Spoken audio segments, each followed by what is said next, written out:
Assalamualaikum. Welcome back to my YouTube channel, The Gaming Zoologist. Today we are going to discuss about the human male reproductive system.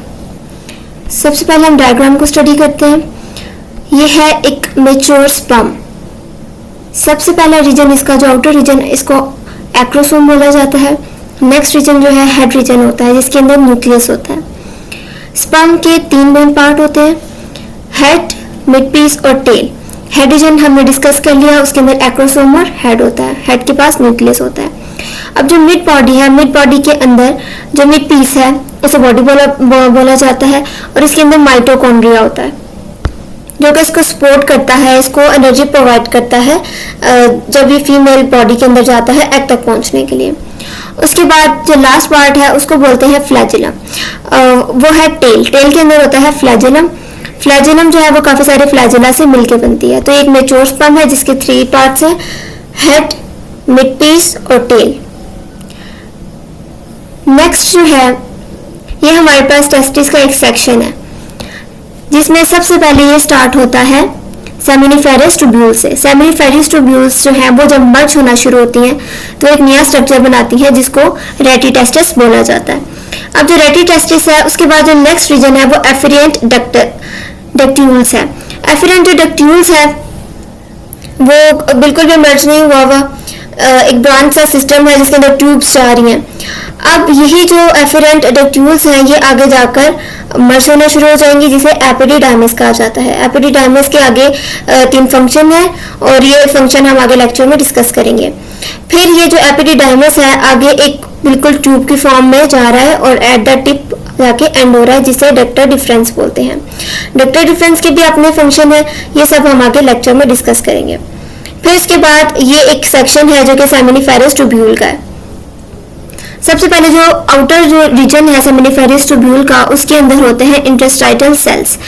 इंटरस्टाइटल sales के बाद जो next section है वो है basement membrane. ये एक ऐसी मेम्ब्रेन है जिसने कवर किया हुआ है सेमिनिफेरस ट्यूब्यूल्स को. उसके बाद जो नेक्स्ट सेक्शन है इसके अंदर वो आता है स्पर्मेटोजेनिक सेल. स्पर्मेटोजेनिक सेल के बाद जो नेक्स्ट रीजन आता है वो स्पर्म सेल्स हैं. स्पर्म सेल्स इस एरिया में जाके स्टोर होते हैं. और सबसे लिमिट में जो पीस है जो एरिया है जो बॉडी आती है वो है ल्यूमन. तो ये सारा मिलकर एक सेमिनिफेरस ट्यूब्यूल का स्ट्रक्चर है. डायग्राम हमने डिस्कस कर लिए. अब हम मेन टॉपिक की तरफ चलते हैं जो कि है the human male reproductive system. Human male reproductive system के जो है कुछ पार्ट्स हैं. सबसे पहले जो रिप्रोडक्टिव रोल है ह्यूमन मेल का कि उसने स्पर्म प्रोड्यूस करने हैं और उसको डिलीवर कर देना है फीमेल की वजाइना में. अब इसके अंदर कुछ फंक्शंस रिक्वायर होते हैं और ये फॉलोइंग कुछ स्ट्रक्चर्स हैं जो कि इनको परफॉर्म करते हैं. सबसे पहले आ जाते हैं 2 टेस्टिस यानी कि पेयर या टेस्टिस का जो प्रोड्यूस करता है स्पर्म्स और मेल सेक्स हार्मोन्स जिसे हम टेस्टोस्टेरोन बोलते हैं. एक्सेसरी ग्लैंड्स आ जाती हैं. उसके बाद एक्सेसरी ग्लैंड्स और ट्यूब्स जो हैं वो भी फर्निश करती हैं कि जो स्पर्म है वो फ्लूइड फॉर्म में कैरी किया जाए, इसको ट्रांसफर कर दिया जाए टेस्टिस से पेनिस तक. ये काम होता है एक्सेसरी ग्लैंड्स और ट्यूब्स का.